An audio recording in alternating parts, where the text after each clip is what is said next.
بسم اللہ الرحمن الرحیم۔ السلام علیکم۔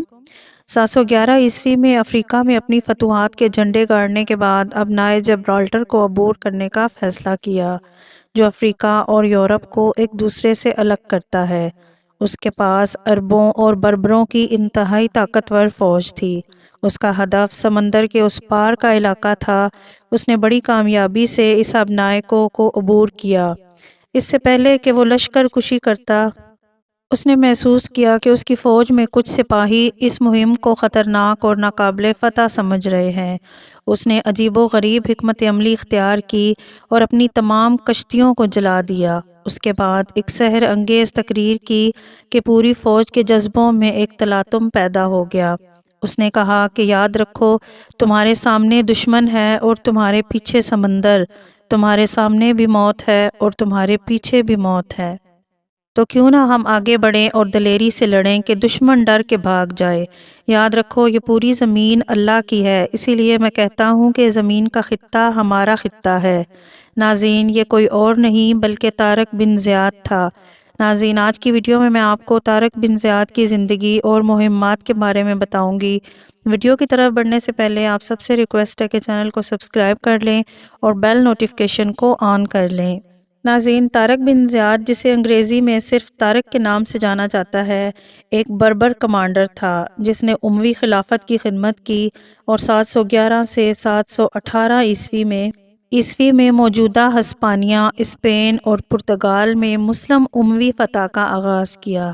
اس نے ایک فوج کی قیادت کی اور شمالی افریقہ کے ساحل سے ابنائے جبرالٹر کو عبور کیا اور اپنی فوج کو اس جگہ مستحکم کیا جسے آج جبرالٹر کی چٹان یا جبل طارق کہا جاتا ہے۔ اس پہاڑ کا نام ہسپانوی ماخوذ ہے، یعنی طارق کا پہاڑ، جو اس کے نام پر رکھا گیا ہے۔ ناظرین، جس زمانے میں شمالی افریقہ میں رواداری اور خوشحالی کا دورہ تھا، اس وقت اس کا ہمسایہ جزیرہ نما ہسپانیہ گوچک بادشاہوں کے تشدد کا شکار تھا۔ ہسپانیہ کی حالت اس وقت بدتر تھی۔ اس زمانے میں امیروں سے ٹیکس نہیں لیا جاتا تھا، لیکن ہسپانیہ میں سارا بوجھ نچلے طبقے پر تھا۔ یہودی بھی ہسپانیہ کے بادشاہ اور جاگیرداروں کے ہاتھوں بہت سختیاں جھیلتے تھے۔ انہوں نے تنگ آ کر بغاوت کی جو کہ ناکام ہو گئی۔ اس کے بعد یہودیوں کا قتل عام کیا گیا۔ جو یہودی بچ گئے تھے ان کا مال و اسباب لوٹ لیا گیا اور غلام بنا لیا گیا۔ تمام یہودیوں کو آپس میں شادیوں کی اجازت نہیں تھی۔ ہسپانیہ کے علاقے میں جن پادریوں کو اقتدار حاصل تھا، انہوں نے یہودیوں کے لیے یہ شرط بنائی ہوئی تھی: تباہ حال شہری، غلام اور یہودی سب کے سب آنے والی بہترین گھڑی کے انتظار میں تھے۔ بہت سے ہسپانوی لوگوں نے پادریوں کے مظالم سے تنگ آ کر شمالی افریقہ میں پناہ لے لی۔ اس وقت شمالی افریقہ میں موسیٰ بن نصیر حکمران تھا۔ اسی زمانے میں ہسپانیہ کے تخت پر راڈرک قابض تھا۔ راڈرک نے ہسپانیہ کے سابق حکمران کو قتل کر کے تخت حاصل کر لیا تھا۔ ہسپانیہ کے پناہ گزینوں نے مسلمانوں سے التجا کی کہ وہ ہسپانیہ پر حملہ کر کے وہاں کی آبادی کو دکھ اور درد سے نجات دلائیں۔ موسیٰ بن نصیر نے وہاں کے ظالم بادشاہ کے ظلم سن کر خلیفہ وقت ولید بن عبد المالک کی اجازت سے 91 ہجری میں اپنے ایک سردار طریق بن مالک کو 500 سپاہیوں کے ساتھ اندلس روانہ کیا۔ یہ لشکر اندلس کے جنوبی راستے بندرگاہ المکسرہ پر اترا۔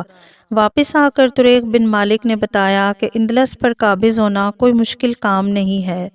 اس کی واپسی کے بعد موسیٰ بن نصیر نے اپنے آزاد غلام طارق بن زیاد کو اندلس روانہ کرنے کا فیصلہ کیا۔ 7000 فوج کے ساتھ طارق بن زیاد اندلس روانہ ہوا اور مشرقی ساحلی چٹان پر پہنچ گیا، جسے جبل طارق کہا جاتا ہے، اور یورپین لوگ اسے اپنی تنگ نظری اور تعصب کی وجہ سے جبرالٹر کہتے ہیں۔ اس کا مقصد مسلمانوں کی تاریخ کو مسخ کرنا ہے۔ طارق بن زیاد نے وہاں پہنچ کر حکم دیا کہ تمام کشتیاں جلا ڈالو۔ تمام فوج میں بے چینی کی لہر دوڑ گئی کیونکہ واپسی کا کوئی راستہ نہ تھا۔ طارق بن زیاد کے حکم پر تمام کشتیاں جلا دی گئیں۔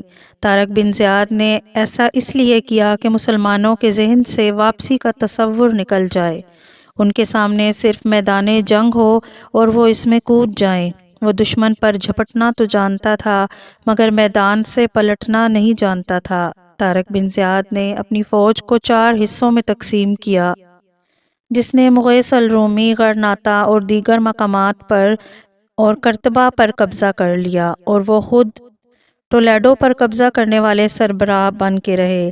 اس کے بعد شمال کی طرف پیش قدمی جاری رکھی۔ اس جنگ میں طارق بن زیاد کو فتح نصیب ہوئی۔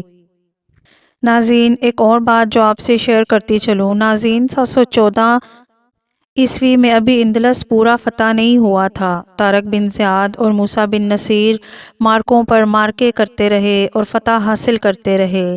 پھر اچانک ان کی فتوحات کو بریک لگ گئی۔ ان دونوں جرنیلوں کو اموی خلیفہ ولید بن عبد المالک نے دمشق واپس بلا لیا۔ یہ دونوں جرنیل دمشق پہنچے اور پھر کبھی اندلس واپس نہیں گئے۔ جب یہ دونوں دمشق پہنچے تو ولید بن عبد المالک کا انتقال ہو چکا تھا اور ان کا بیٹا خلیفہ سلیمان بن عبد المالک تھے۔ خلیفہ سلیمان نے ان دونوں بہادر جرنیلوں کو ذلیل و رسوا کر کے فوج سے نکال دیا۔ طارق بن زیاد کی آخری عمر گمنامی میں گزری اور موسیٰ بن نصیر کے ساتھ تو بہت ہی برا ہوا۔ موسیٰ بن نصیر کو آخری بار حاجیوں کے قافلے میں بھیک مانگتے ہوئے دیکھا گیا۔ اس حالت میں دیکھا گیا کہ ان کے پاؤں میں بیڑیاں تھیں اور وہ یہ صدا لگاتے سنے گئے کہ ہے کوئی جو 70 سالہ بوڑھے کو چند سکے دے کہ وہ اپنی آزادی خرید سکے۔ موسیٰ بن نصیر کو تکلیف دینے کے لیے ان کے بیٹے کا سر کاٹ کر ان کے سامنے پیش کر دیا گیا تھا۔ اس کے بعد تاریخ میں موسیٰ بن نصیر کو کسی نے نہیں دیکھا۔ ناظرین، ان دونوں جرنیلوں کے بعد بھی اندلس میں مسلمانوں کا مکمل کنٹرول ہو گیا۔ اندلس کو مکمل مسلمانوں نے فتح کر لیا اور مسلمان تھوڑے ہی عرصے میں تقریباً 10 برس میں ہی پورے اندلس پر قابض ہو گئے۔ ناظرین، امید ہے ویڈیو آپ کو پسند آئی ہوگی۔ ویڈیو اچھی لگے تو چینل کو لائک اور شیئر کریں اور بیل آئیکن کو ضرور دبائیں تاکہ آنے والی ساری ویڈیوز کی نوٹیفیکیشن آپ کو بر وقت ملیں۔